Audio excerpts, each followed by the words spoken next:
Good day mga ka-smiley. So, meron tayo ngayon Aerox version 2, Aerox S na ABS. Ayan.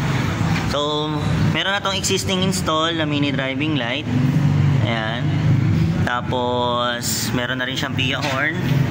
Andun siya sa likod ng stock horn.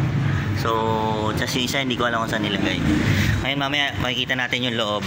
Check muna tayo sa battery. So, napansin ko kanina, ito yung fuse, sunog na.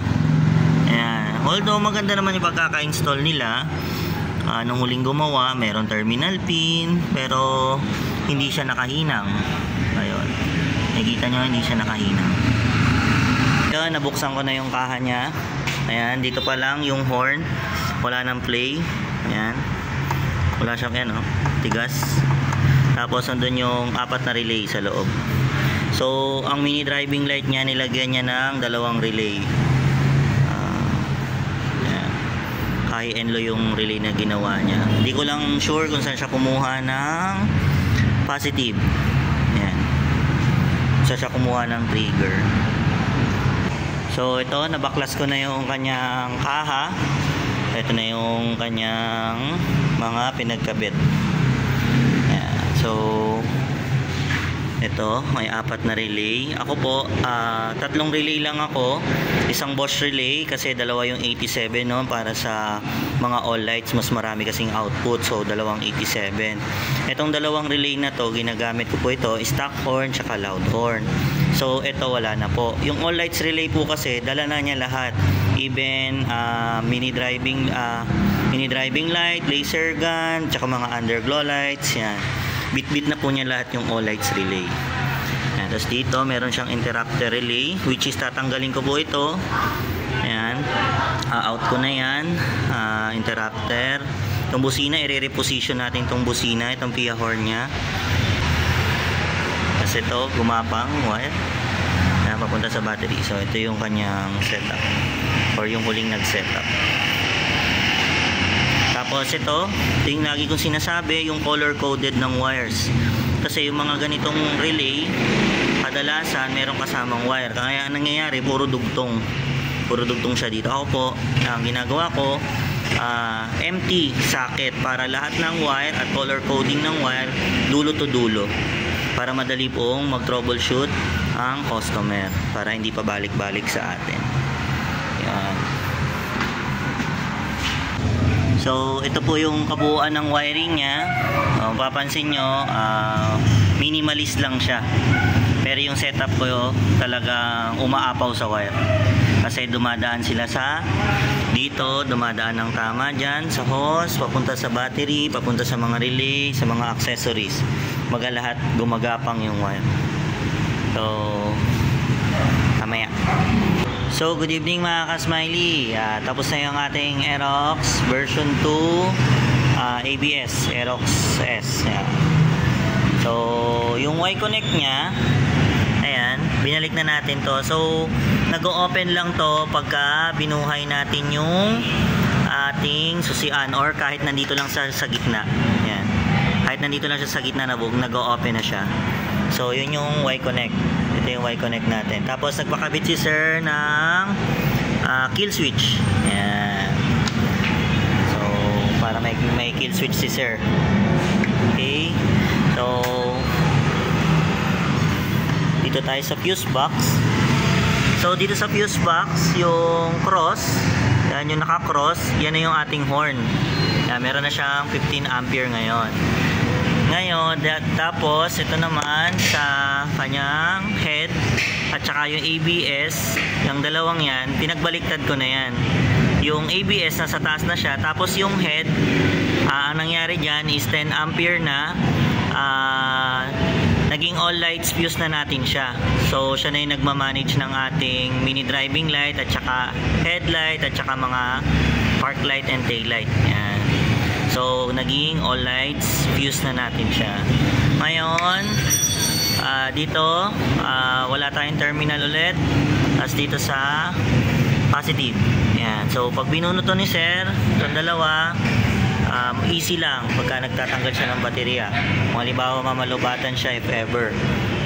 Ayan, dito yung ating PIA horn. Yan, ganyan ang pwesto. So, madumi pa to. Isa medyo malinis kasi ito yung kanina nandun sa taas. Pag ganyan ko siya pinesto. Puro nakatalikod lahat. Yan. Tapos ganyan yung ating bracket. Yan. Okay, tapos dito yung stock horn. Okay, so nakaharap pa rin yung stock horn natin. Yan. Bracket. Tapos nilagyan ko lang siya ng konting support para hindi ito bumaba dahil masyado nang mabigat. Yan, para magkasama sila. Pero yung vibration yan, ganun pa din. Ganda. Tapos mga terminal natin, puro ganito. Ayan. Puro may ayan, may mga insulator. Ayan. Tapos dito naman tayo sa naglakbay. So ito yung ating kill switch. Ayan, kill switch.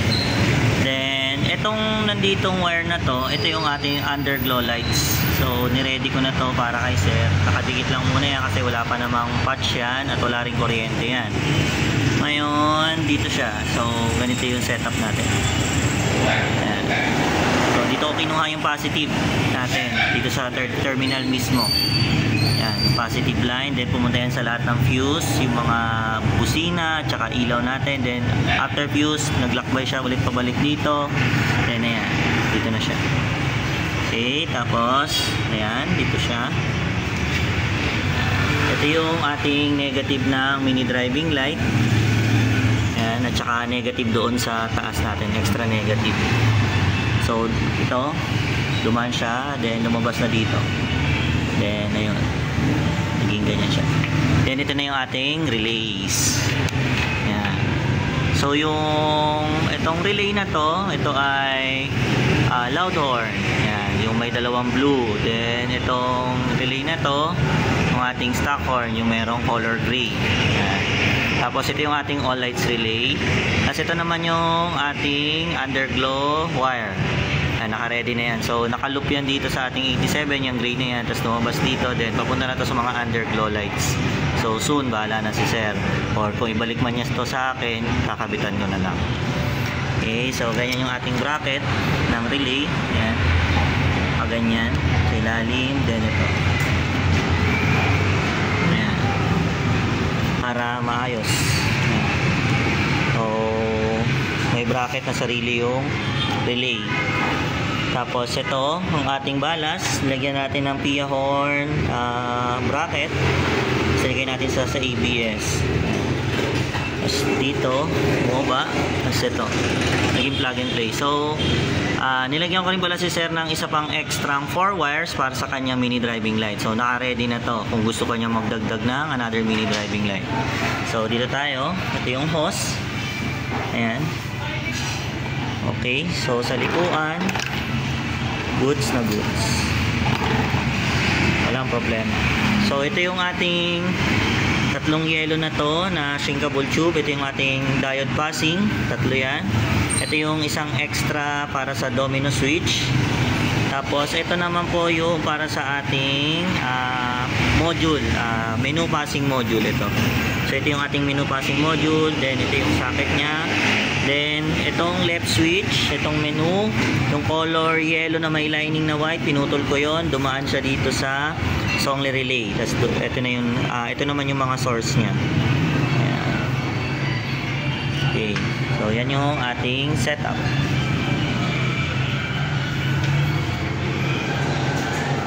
So, mini driving light pala ni sir sa side fairings.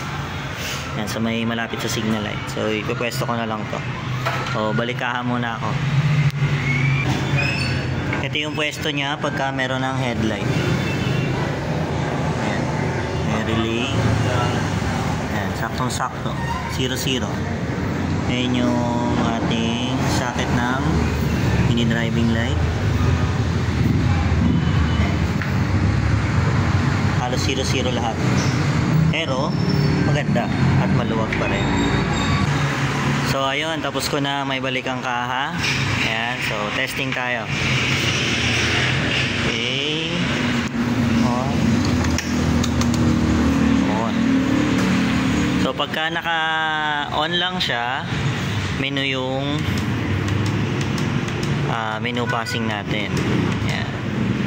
So, kapag naman maandar, yan, nangyayari sa kanya, passing. Yun. Pati high beam may passing. Sa low, may passing ang high. Kasi forwards yung mini driving light niya. Then, sa high ng mini driving light, may passing naman yung low. Yan. So, then, yan. Hindi na siya nagbabago. Okay, so yung stock busina natin, nilipat natin dito. Ayan, so pagka stock, nakalubog. So,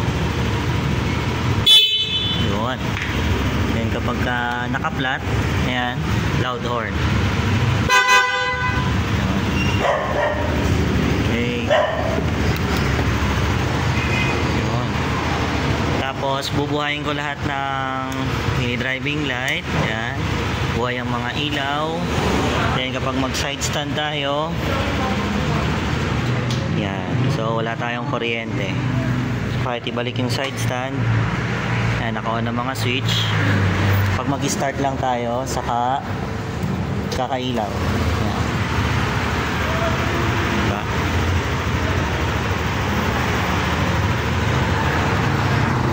Pag in-off, then on, wala nang park light kasi sinabay ko lahat yung technology niya sa, ayan, walang park light.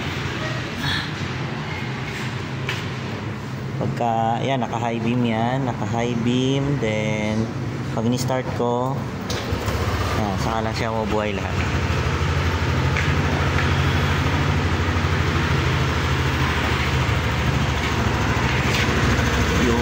Park light na, plate light.